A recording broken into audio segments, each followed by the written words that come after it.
Welcome to AV Unplugged. I'm Danilda Martinez, and we are at ISE Barcelona in 2026. I'm here to discuss today with a wonderful panel, sustainability in the AV industry. So first, let me begin by introducing Priscilla, who is the VP at ESCO, VP of Operations. She joins us and she's representing the APAC region. Then we have Virginia Molina, who is our VP of Proyecciones Digitales from the Latin American region, and she's here to represent that area of the globe. And then we have Marjolein, who represents Europe, and she is the, I'm going to get this right, Managing Director of AVEX, and she is on the board of directors of the GPA. And to begin, we're talking about sustainability today in the AV industry and the efforts that we're collectively and globally starting with to create a more sustainable environment for our industry. But I'd like to first ask you, Marjolein, what is the, for those that don't know what GPA is, can you tell us about it and what the efforts are there? Yeah, so we are the leading system integrator in the world. We represent 6,500 employees worldwide. And we're actually made up of different system integrators, each representing a specific region.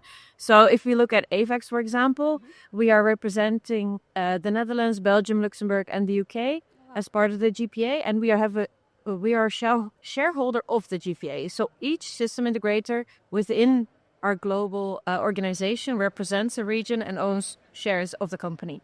That's awesome. So it's a collective of AV integrators that's working towards sustainability. Yeah, and it's really a registered company. So we actually do business as GPA. That is phenomenal. That's a wonderful way to collaborate among the regions, right? And so why does that matter for sustainability, that collaboration? Well, the good thing about GPA is that we each represent our own region. So we're not competing with each other, meaning that we are able to share knowledge. So we can really learn from each other. We try to get all people in certain groups. So, for example, our sustainability committee, we have representatives from every region in there. And it makes it super interesting because all new concepts we develop, all ideas we have in terms of sustainability, we just share it with each other so we can learn from it and do whatever we need to do with it in our own region. Phenomenal.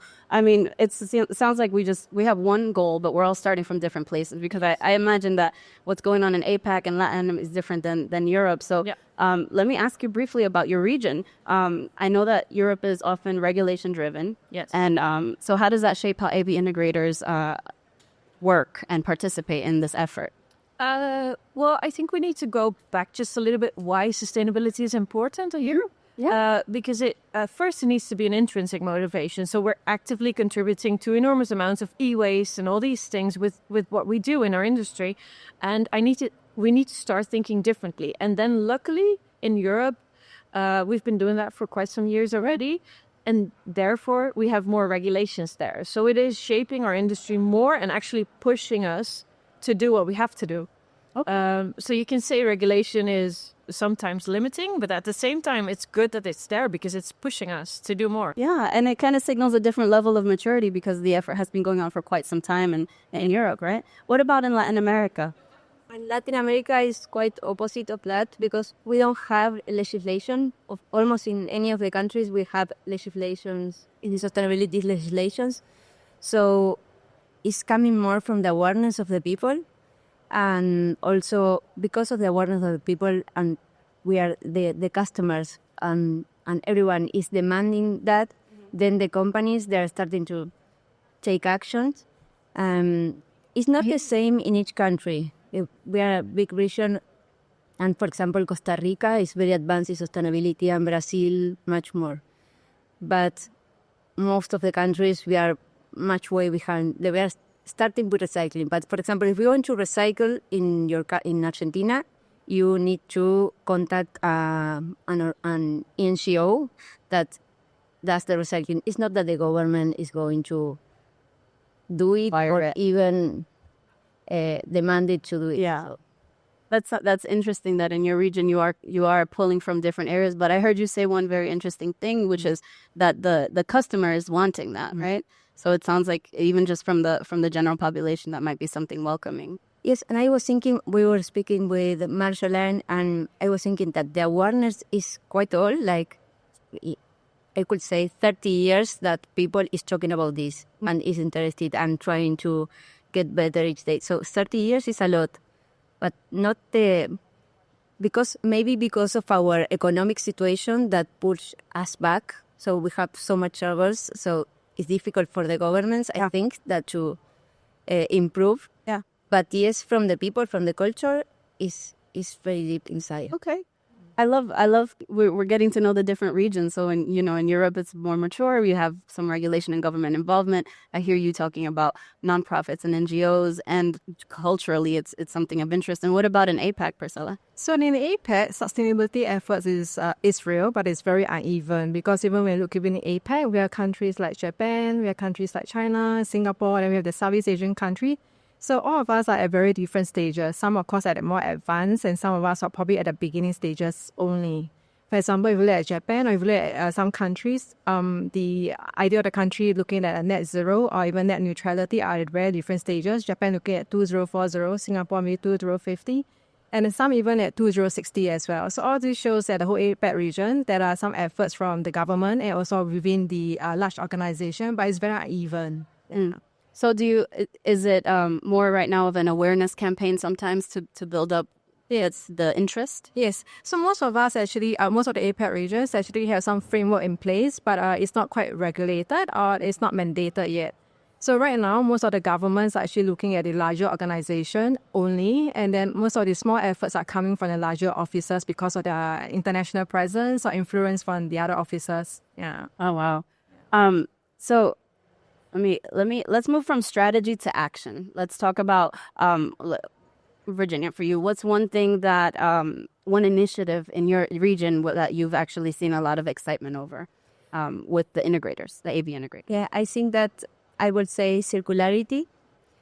Most of all because we have many communities that has very low incomes, and they don't have access to technology, or they cannot upload the technology at the speed that technology goes. And I can see that companies, even big companies, they are aiming to get their equipment or reuse, donated, or recycled. Or like a Second Life program? Yeah, like a Second Life program, yeah. Like, for example, we are working with technical schools that they have as specializations related to AV. So they contact us because they wanted to do learning workshops and working with our teams. And we start having a good relation, and we donated a lot of equipment for them, so they could use it for learning purpose or even learning to install in other primary schools of the neighborhood. So that kind of circularity for us is really good because our economic situation is hard, and in that case we can have like double purpose, like helping the society and the community to learn and get advanced, and also giving a second life to equipment and providing a need for the community as well. So it's a trifecta. Yes. 3 things going on right there. So this is where you see, I can really see the collaboration start to matter a lot. How do European AV integrators move beyond compliance and into impact? Similarly to, it sounds like where there's an economic need, it's a very clear way to involve the community. So how do we do it in a region that's differently economically? I think in Europe, it's more about transparency, data, and all these things, because we know that we have to do it. We all know that. It's becoming part of the intrinsic motivation of a lot of companies, well, for a few years already. So now it's more about how you do it and how you measure it, and not do greenwashing, but really show that you're actually taking action. Absolutely. Mostly in energy consumption, CO2 compensation, circularity as well is a big topic. In the Netherlands or in Europe, that's a bit more difficult because everyone just wants a new system. And not everyone, but many clients, they want the newest functionalities, they want the newest things. So circularity is a topic which is a bit more challenging for us. Okay, but before you move on to circularity, and because you mentioned singularity, and I understand where you're going, but for the audience that is new to sustainability, what does that mean for them? Do you mean what Singularity. circularity mean? It means that after first life cycle of a product, for example, with our corporate clients, they usually get new systems every 3 to 5 years. Mm-hmm. So after this first 3 to 5 years, the products are not per se.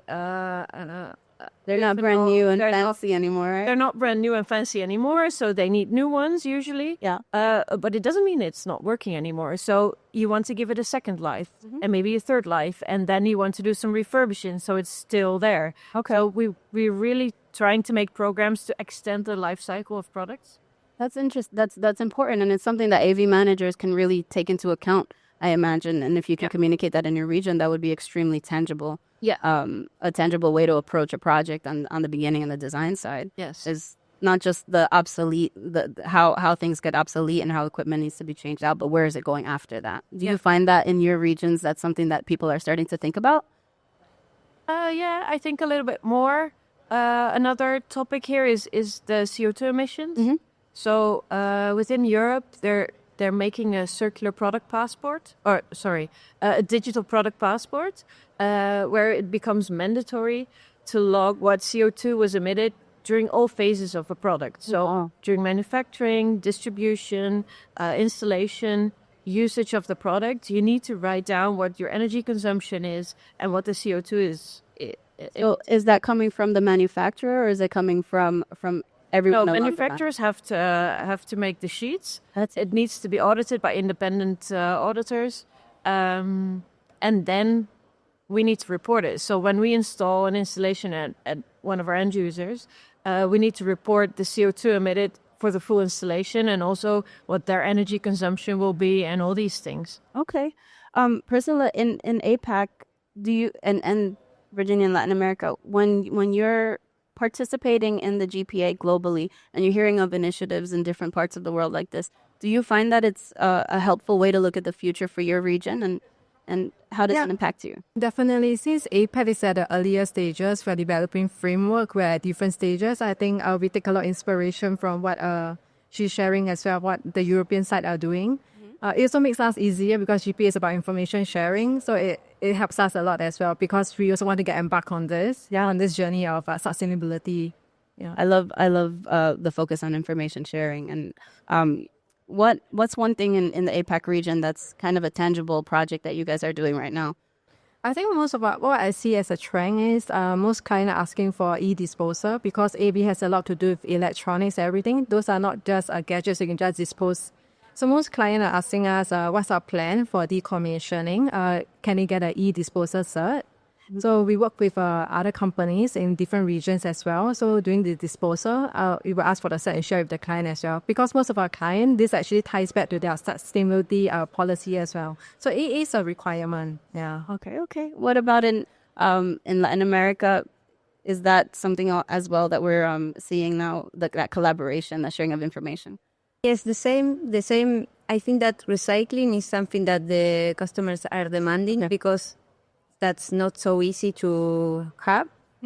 But also something that I noticed is that we have been thinking the life cycle, like to having a longer life cycle since a long ago. That's because of our economic situation. The customers need that. So when we do an installation, and I think that every integrator in Argentina, for example, when they do an installation, they try to reuse equipment that is possible to reuse, but not because of a sustainability or environmental purpose, just because of an economic purpose. Okay. But it's good now when I hear Marjolein and say, I feel kind of, okay, we are doing that. Maybe not because of the planet motive, but at least we are in the good way. Yeah. It's so some validation from the collaboration from GPA, right? The collaboration is excellent because we can learn from the ones that are more advanced, but we can learn from the ones that are starting because they find different creative ways to approach the sustainability. Mm-hmm.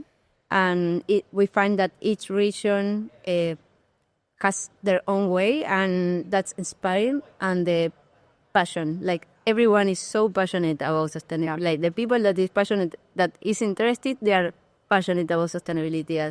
That's very good. I have a question for you in terms of advice for integrators that would want to be more participatory in this effort.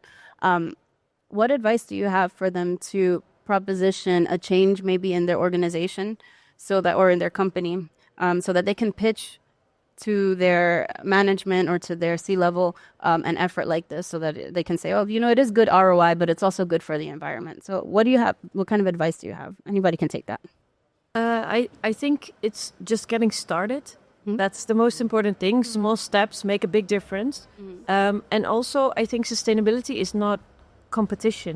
We need to share information, and we need each other actually to make a change.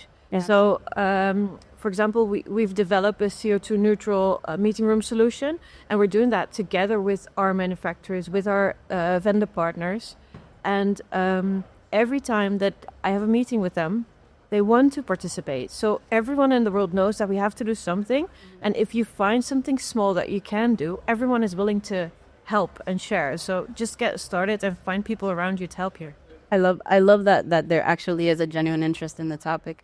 But the other side of that, I think, is the section or the perception that it's more marketing than actual, it's more performance than actual care and actual action. Do you encounter that, and how do you address that, the Yes. greenwashing, if you will? Yes, we know that, and we try to go away to the opposite side. Yeah, of course. I think that it's important to make a plan and to know which actions are you going to do, and the actions that are going to do, they must have a real impact, and they must be achievable, and they must be measurable. And that's most important, because if you don't have a KPI, something that you can measure, then you cannot grow. And we are in the data era, so Absolutely. if we don't have data, it's like what we are doing. And that's, for example, for CPA is the thing that we are putting at the center. Like every action that we're going to do, it has to be measurable for all the RVUs. Okay. I think it's wonderful that you mentioned data. In APAC, are you finding that discussion has started, and are you recommending any types of KPIs for and measurable standards for your audience? Not really. We are still starting at these stages. Different countries have different framework in place. I think in Singapore, the government is actually focusing on packaging. So it's compulsory for some producers to talk about packaging and also declaring their packaging as well. And then I'm aware that in some other offices, it's about energy. Yeah, it's really different, the kind of guideline or regulations we have. Yeah. It's so important, though, because things done at scale. I know that a lot of manufacturers are in the APAC region, and so a conversation as simple as packaging is actually going to create a big impact in your region, and I think that's wonderful. Quick questions. What gives you the most optimism in your region right now when you think about the future? The most optimist, I think I could say the awareness, because we are starting. Awareness? Yeah, Okay. but the awareness is quite big, and it's the beginning. Like if you have the awareness, then you just go to actions. But So you're most excited about awareness. yeah, Good. yeah.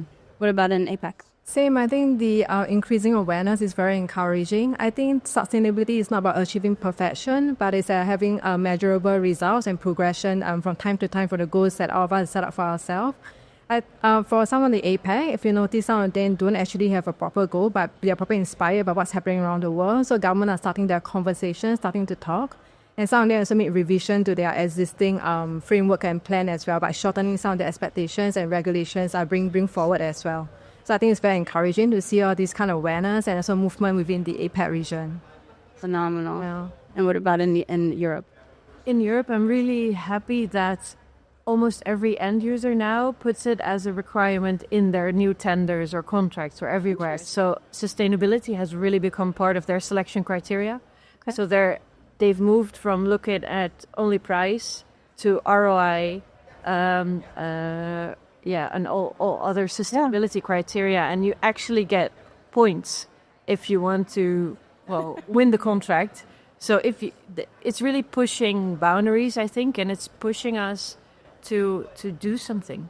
I love to hear that. It sounds like what you were talking about in LATAM and where you're trying to get in APAC, that the culture overall is starting to participate, because that sounds like a bottom-up request as opposed to, hey, this is what we're doing from the top down. Yeah.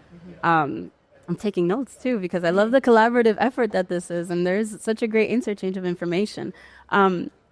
Is there a place where you would, what does the future look like for your region? We can do a quick close with this, round robin. What is the future for you guys when you think of sustainability in your region? I think that in Latin America is to advance reducing our footprint for the industry, and taking all the steps, from the manufacturers that they are working really hard and they are improving their products and reusing the parts, and then also from the integrators, our design teams designing solutions that they are more sustainable and the operation the same. So reducing our footprints all the way, I think that is our goal.